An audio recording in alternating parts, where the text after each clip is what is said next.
चलिए देखो अगला चैप्टर निकालिए आप लोग। 3C निकालिए। नया चैप्टर है, नया विद्यार्थी समझो है, नया तरीका से पढ़ाएंगे इसको हम। देखो यहाँ प्रश्न क्या कर रहा है, सुनिए। हम लोग पिछला चैप्टर में क्या पढ़े थे, दो चर वाले रैखिक समीकरण। इसमें हम लोग दो तरीका की संख्या मानते हैं लड़की, देखो ना हम लोग क्या पढ़े थे, इसमें दो तरीका की संख्या मानते थे। बोलते थे कि माना कि एक संख्या है x, दूसरा संख्या मानते थे y। इसमें आपको ऐसे नहीं मानना है ना। इसमें अगर मान देगा, मान लो बोलेगा कि दो लगातार संख्या है, तो एगो हो जाएगा x और अगला हो जाएगा x + 1, मतलब x को साथ लेके चलेंगे। अगर पूछेगा दो संख्याओं का योगफल मान लीजिए 25 है और एक संख्या बोलेगा x है, तो दूसरा क्या हो जाएगा 25 - x। ध्यान समझिए, अगर हम आपको दो संख्या दे रहे हैं यहाँ पर और दोनों का योग मान लीजिए 25 दे रहे हैं, ध्यान समझिए। एक संख्या क्या दे, दो को संख्या दे दिए और दोनों का योगफल कितना दे रहे हैं हम 25। बोलेंगे एगो मान लो 10 है, दूसरा कैसे निकलेगा 25 में से x 10 को क्या कर देंगे माइनस। अगर यहाँ पर मान लेंगे अगर हम x, यहाँ पर क्या निकलेगा 25 - x, मतलब उसमें x को नहीं छोड़ना है। जो मान लेंगे ना उसी से क्या करेंगे दूसरा संख्या इसमें हम लोग बनाएंगे या निकालेंगे, है ना। ये आपका दो चर वाला ये क्या है द्विघात समीकरण। इसका पावर कम से कम कितना बनना चाहिए, 2 बनना चाहिए। कोनो भारी नहीं, आप लोग घबरा नहीं, 1-2 दिन खाली करने सीरियस होना पड़ेगा, उसके बाद जैसे पड़ेगा उसे कोई दिक्कत नहीं है। देखिए इसमें क्या दिया हुआ है, चैप्टर है आपका 3C।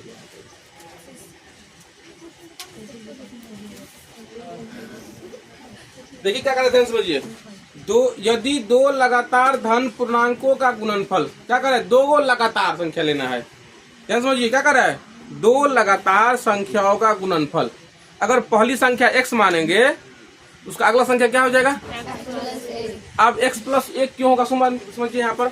अगर मान लो पहला संख्या बोलेंगे 5, इसका अगली संख्या क्या हो जाएगा, उसमें कितना प्लस करना पड़ा, 1 प्लस करना पड़ा। इसलिए जब x माने है तो अगला निकालने के लिए क्या करेंगे, 1 जोड़ेंगे। अगर सुनिए, अगर बोलेगा दो लगातार सम संख्या, यहाँ भी समझ लीजिए पहले। अगर बोलेगा दो लगातार सम संख्या, जब पहला संख्या मान लेंगे हम, मान लीजिए 2 ले लेते हैं, उसका अगला सम क्या होगा 4, तो 2 में कितना जोड़ना पड़ा 2। अगर ऐसे ही मानेंगे, माना कि पहली सम संख्या x, अगला सम संख्या क्या हो जाएगा x + 2। यहाँ पर x + 1 क्यों नहीं जोड़ेंगे, क्योंकि 1 जोड़ने से क्या हो जाएगा विषम आ जाएगा, है ना। तो ये सब को बात थोड़ा पहले थोड़ा जो है ना ध्यान रखना पड़ेगा।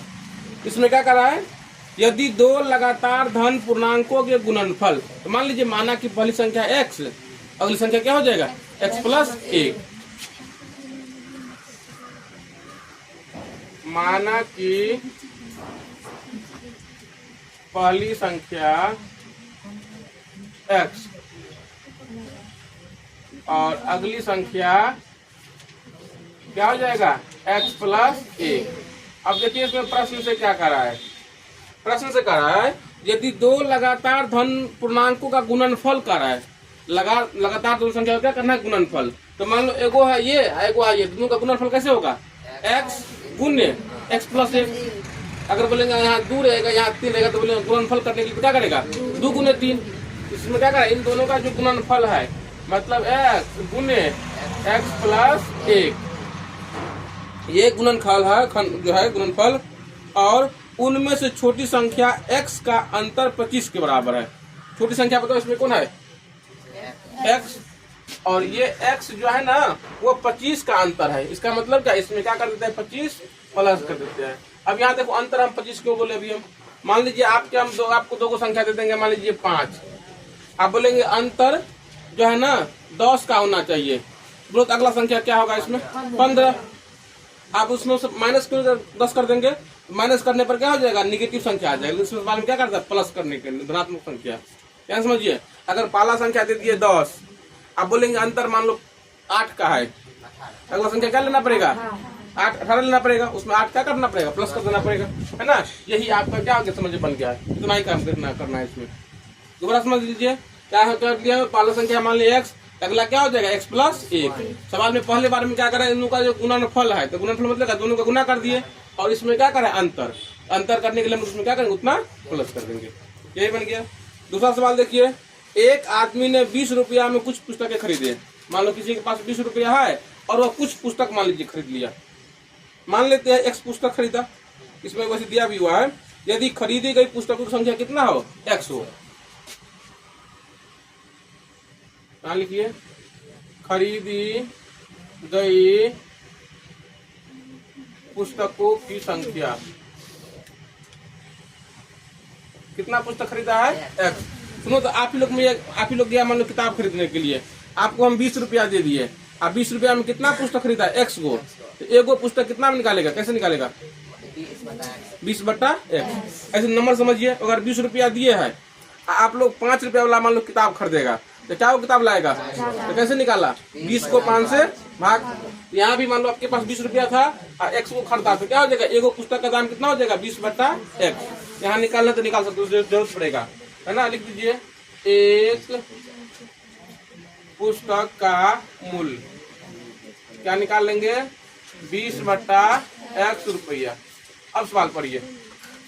अब इसमें कह रहा है एक आदमी ने 20 रुपया के कुछ पुस्तक खरीदा, वह यदि उस रकम में एक और अधिक पुस्तक खरीद पाता।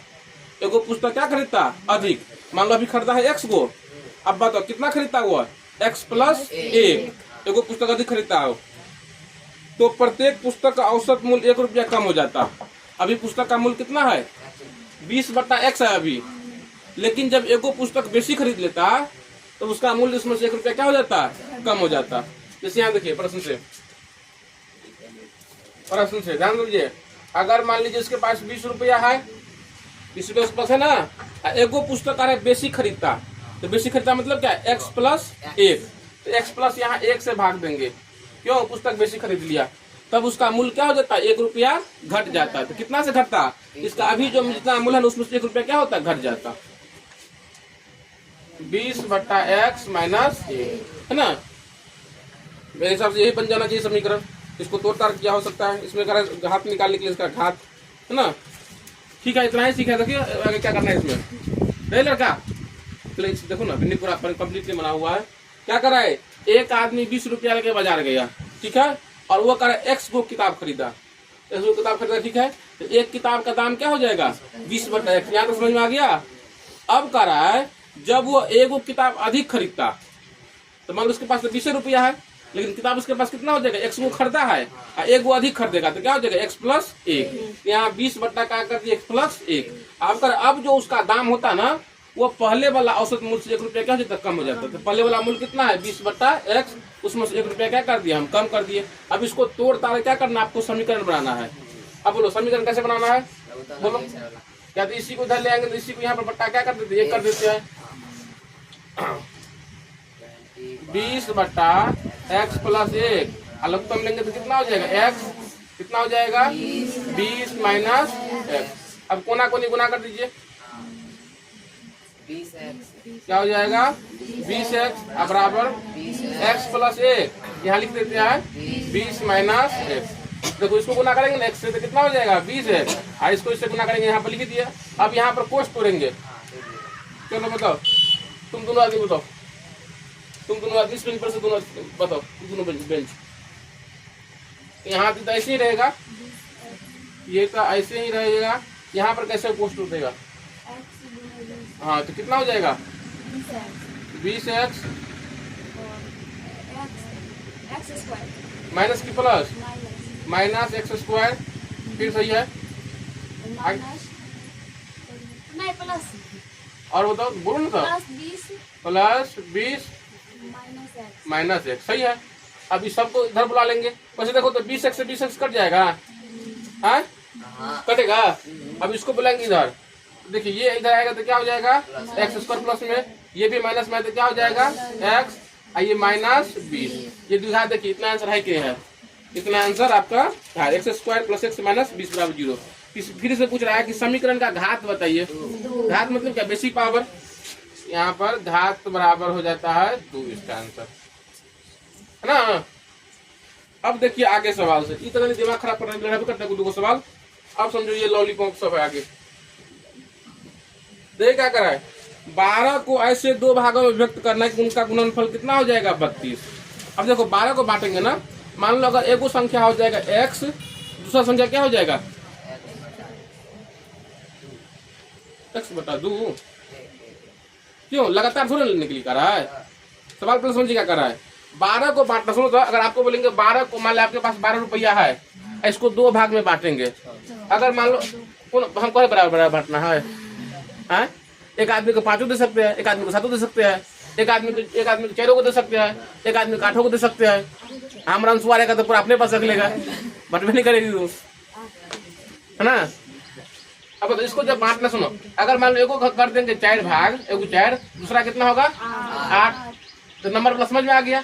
जब एगो भाग कर देंगे x, तो दूसरा भाग क्या होगा 12 माइनस x। यही सब समझना है शुरू में, ध्यान समझिए। अगर किसी के पास मान लीजिए 20 रुपया दिए हम, आप बोलेंगे बांटने के लिए, तो बांट के नहीं देगा। लेकिन मान लीजिए एगो का अगर दे दिए x, दूसरा भाग कितना हो जाएगा 20 माइनस x। बहुत लोग शुरू में हड़बड़ी में क्या करता है, x माइनस 20 कर देता है। इसको ना इसमें से ना बांट रहे, इसमें से माइनस करेंगे, ध्यान समझिए। अब देखिए, आप बताइए, आप लोग खुद बताइए अब कि 12 को ऐसे क्या करना है, 2 भागों में बांटना है। तो मान लेंगे, माना कि पहली भाग बराबर x, तो दूसरी भाग क्या हो जाएगा 12 माइनस x। माना कि पहली भाग बराबर x, या पहली हिस्सा है ना, पहला हिस्सा बराबर x, दूसरा हिस्सा कितना हो जाएगा, दूसरा हिस्सा क्या हो जाएगा 12 माइनस 1। अब बताइए प्रश्न से क्या कर रहा है आप, गुणनफल कितना दिया है 32। गुणनफल मतलब क्या, इन दोनों को जो गुना किया तो बराबर कितना कर देंगे 32। अब यहाँ से क्या हो जाएगा, आपका समीकरण बन जाएगा x गुने 12 माइनस x बराबर 32। आप लोग खुद से गुणनखंड बनाओ, इसको मान निकालो। चलो, 12x माइनस x² बराबर 32। इसको पहले सिस्टम से लिख देते हैं। तो पहले क्या लिख देंगे, minus x² plus 12x minus 32 बराबर 0। अब फर्स्ट लास्ट से गुना कीजिए, तो फर्स्ट लास्ट से गुना करेंगे तो कितना हो जाएगा 32। अब किस किस को गुना करेंगे तो 32 पूरेगा। एक के बाद ले 8 है 4। अब देखिए 8 4 गुना करेंगे 32, अब दोनों को जोड़ेंगे तो कितना पड़ जाएगा 12। तो ये बताओ यहाँ पर क्या लिखेंगे, minus x² plus 8x plus 4x minus 32 बराबर 0। अब बताइए दोनों में से क्या आएगा कॉमन, उसको ले सकते हैं आप, कुछ मतलब जो आएगा वही लेना है। इसमें से क्या ले लेना है, x लेना है। तो यहाँ क्या बचेगा, x की माइनस x, तो माइनस x है ना, आप प्लस 8, ठीक है। फिर बताइए क्या लेना है, माइनस की प्लस,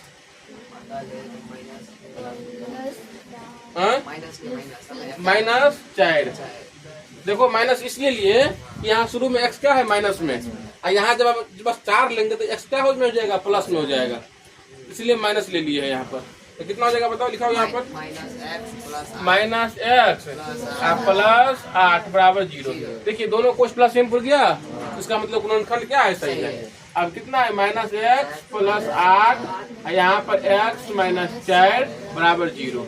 अब यहाँ से निकालिए, माइनस x प्लस 8 बराबर 0, माइनस x बराबर माइनस 8, ये कट जाएगा, x बराबर कितना निकल गया 8। अब फिर x माइनस 4 बराबर 0, x बराबर 4। अब देखिए यहाँ पर x का तो 2 को मान निकल गया, आप किसी को मान सकते हैं, पहला संख्या पहला भाग किसी को मान सकते हैं। ये तो 4 ले लीजिए, नहीं तो 8 ले लीजिए। अगर मान लेंगे, माना कि पहला भाग मान लीजिए 8 है, तो दूसरा भाग कितना मान निकलेगा 4। अगर मान लो पहला भाग 4 मानेंगे, दूसरा भाग कितना निकलेगा 8 ना। यहाँ पर लिख दीजिए, अब पहला हिस्सा बराबर 8, तो दूसरा हिस्सा क्या कर रहा है 12 माइनस 8, दूसरा हिस्सा बराबर 12 माइनस 8, तो कितना हो जाएगा, क्या हो जाएगा 4। आगे देखिए फिर अब इसमें करें 2 क्रमागत। क्रमागत का मतलब क्या हो गया, लगातार। 2 लगातार पूर्णांकों का गुणनफल 3906 है। 2 को लगातार संख्या है, उसका गुणनफल कितना दिया हुआ है 3906।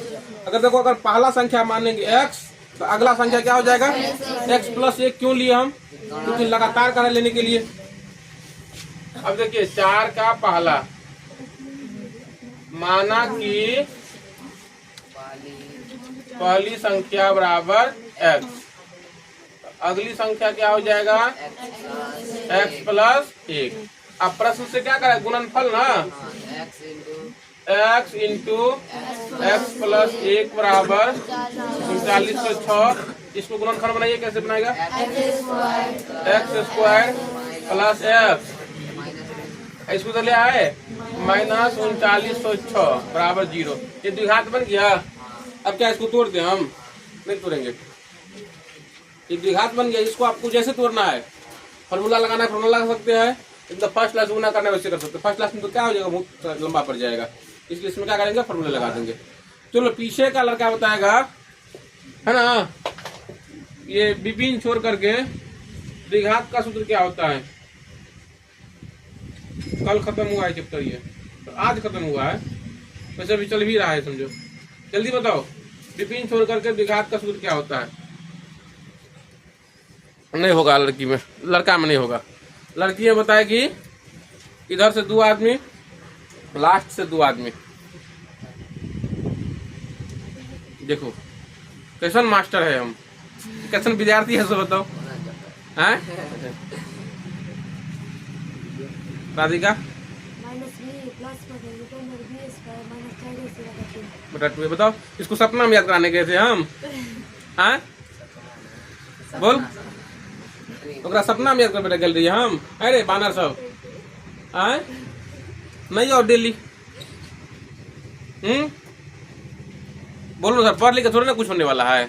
कहीं पर लेबर मिस्त्री के काम करना है, उसमें ज्यादा पढ़ना लिखना जरूरी, ये सब काम नहीं करेगा यहाँ पर। गुणनखंड तोड़ना, सूत्र तोड़ना, साइन थीटा कॉस सब का जरूरत नहीं पड़ेगा। बस जाना मथा प्रेस करके ईंटें उठाना, अब पहुंच जाता जहाँ मिस्त्री काम करता होगा। हाँ, अन्य बेसिस से ड्राइवरी करेगा, उसके लिए भी मैट्रिक का सर्टिफिकेट चाहिए, तब जाकर लाइसेंस बनता है। लाइसेंस वैसे भी मूर्खों आदमी का लाइसेंस नहीं बनता है। हाँ? वैसे हम 6 साल का मैट्रिक तो पास करा ही देंगे, क्या समझा? नहीं फर्स्ट कर थोड़ी निकल लेते हैं, नहीं पड़ेगा तो पास निकलवा देंगे, थर्डो करा देंगे, सेकेंडो करा देंगे, फेल नहीं होने देंगे। किनारा रहता है ना बाउंड्री पास होने का, मारेंगे यहाँ से लाद निकल के जाएगा उधर। देखिए यहाँ पर बन जाएगा अब ये सवाल। अब देखिए इसमें क्या करा है, 2 लगातार विषम धन पूर्णांक, इसमें क्या करें, लगातार विषम। अब देखो तो अगर पहला संख्या मान लेंगे, हम 3 मानेंगे, ध्यान समझना, 3 क्या विषम संख्या है। अगला विषम संख्या आप कौन है, 5। 3 में कितना प्लस करना पड़ेगा, 2। इसीलिए अगर सम संख्या निकालना हो और विषम संख्या अगली संख्या निकालना हो तो उसमें क्या करेंगे, 2 प्लस करेंगे। चलिए इन दोनों में से कोई एक बना देते हैं। हम इसका 4 का जो है ना, ये आपका दूसरा बना देते हैं, पूरा कंप्लीट बनाते हैं। माना कि पहली विषम संख्या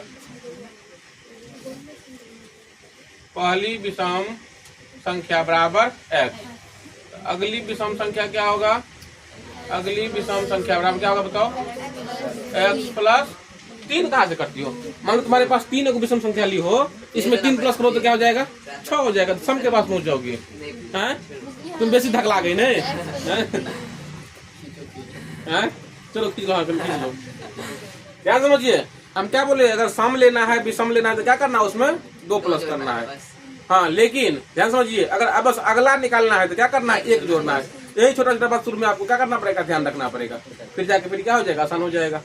अब तो इसमें फिर क्या दिया है, 2 लगातार विषम धन पूर्णांक गुणनफल कितना दिया है, 2499। अब बताओ आदेश बताओ तो प्रश्न से क्या करना है, प्रश्न से गुणनफल दिया हुआ है 2499। चलो बताओ, 2 लगातार विषम धन पूर्णांक गुणनफल 2499 लिखो। x गुने x प्लस 2 बराबर 2499। ध्यान समझना, यहाँ पर क्या करना, कोष्ट लिख देना, नहीं तो क्या होगा, x को 1 से गुना हो जाएगा, 2 प्लस में रह जाएगा। अगर देखो, अगर हम कोष्ट में नहीं लिखेंगे हम तो क्या हो जाएगा, x गुने x प्लस 2 हो जाएगा, तब गलती हो जाएगा फिर। इसलिए यहाँ क्या करना है, कोष्ट में लिखने से क्या हो जाएगा, x से क्या हो जाएगा, दोनों में गुना हो जाएगा। चलो करो करो, यहाँ पर पिछुल क्या बोलो तो पिछुल का विपिन छोड़ के गुना करो, x स्क्वायर प्लस 2x, इसको लाते इधर तो क्या हो जाएगा, माइनस 2499 बराबर 0। अब देखिए द्विघात बन गया। अब इसको हल निकालिए, आपको जैसे निकालना है तो हम सूत्र पर लगा देते हैं, सूत्र पर क्या हो जाएगा, आसान हो जाएगा। तो इसमें a का मान कितना, 1, b का मान 2, 80 का मान -2499। अब देखो सुन है ना, तू तो बोल ना x बराबर, बोलो क्या हो जाएगा, -b plus minus b square minus 4ac बटा 2a। अब देखिए माइनस है ना, ध्यान समझिए यहाँ पर क्या है माइनस, और फिर कितना है 2 लिखते ना यहाँ पर, प्लस माइनस b स्क्वायर मतलब क्या 2 का स्क्वायर माइनस 4, a के जगह पर 1, 80 के जगह पर -2499 बट्टा 2 गुने 1। अब देखिए -2 प्लस माइनस, अब यहाँ 2 गुना कितना हो जाएगा 4, अब माइनस माइनस यहाँ पर क्या हो जाएगा प्लस हो जाएगा। 2499 को 4 से गुना करना पड़ेगा, सबसे भारी काम। 2499 को करेंगे 4 से, 9 चौक 36 के 6 हासिल 3, 36 3 39 हासिल 3, 16 3 19 हासिल 1, 4 9 8 1 9 है ना, 9 9 9 6। आप बट्टा में कितना 2। अब देखो -2 प्लस माइनस कितना हो जाएगा 10 से 1000 नहीं होगा, 10,000 हो जाएगा 10,000। आप बट्टा 2। अब यहाँ बताइए आप लोग, अब देखिए -2 है तो यहाँ पर x बराबर -2 आप प्लस माइनस इसका वर्गमूल निकालेंगे। वर्गमूल कितने लोग आता है नहीं पूछ रहा, आज दिन को ना ठीक है वर्गमूल सिखा देंगे हम, बैठो बैठो, लेकिन इसी क्लास में वर्गमूल सिखाएंगे, उस दिन तुम लोग पढ़ने नहीं आना। हाँ हाँ सही करा है, ऑनलाइन में पढ़ा देंगे हम। अरे ध्यान समझिए, सुनो यहाँ पर इसका क्या करना है बताओ, इसका क्या करना है वर्गमूल निकालना है। तो वर्गमूल अभी के लिए क्या करना है याद कर लेना है। इसका कितना हो जाएगा 1000, जिसको नहीं आता है वो सॉरी 100 हो जाएगा। यहाँ प्लस माइनस में क्या हो जाएगा 100 बट्टा 2, एक बार 100 लिख देंगे प्लस में, एक बार 100 लिख देंगे माइनस में। तो -2 प्लस 100 बट्टा 2 -2 -100 बट्टा 2। तो बोलो x बराबर क्या हो जाएगा 98 बट्टा 2 -102 बट्टा 2। अब यहाँ कटेगा तो कितना हो जाएगा 49, यहाँ कटेगा तो कितना हो जाएगा 51। x का मान है 49 अब -51।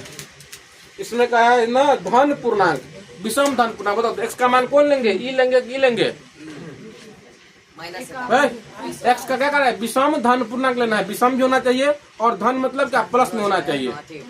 तब क्या लेंगे, क्या लिखा हुआ है इसमें, तो इसमें क्या हो जाएगा पहला विषम संख्या क्या हो जाएगा 49, पहली विषम संख्या, पहली विषम धन पूर्णांक, पहली विषम धन पूर्णांक। तो क्या हो जाएगा 49। अब लोग अगला फिर क्या होगा, x प्लस 2 लिखा हुआ है ना, इसका मान कितना निकला है 49, 49 में 2 जोड़ देंगे तो कितना हो जाएगा 51। अगली विषम धन पूर्णांक, तो यहाँ पर 49 प्लस 2 51।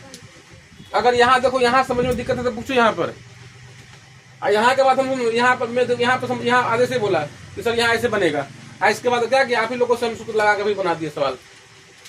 इसमें कौन लेना है सो बताई दिए। इसमें करा अगर इसमें बोलता कि पहला विषम ऋणात्मक लेना, सुन ध्यान से, अगर यहाँ बोलता कि पहला विषम ऋणात्मक क्या होगा तो क्या होता तब -51 ऋणात्मक बोल रहा है तब, लेकिन यहाँ धनात्मक बोल रहा है इसलिए हम क्या करते हैं 49।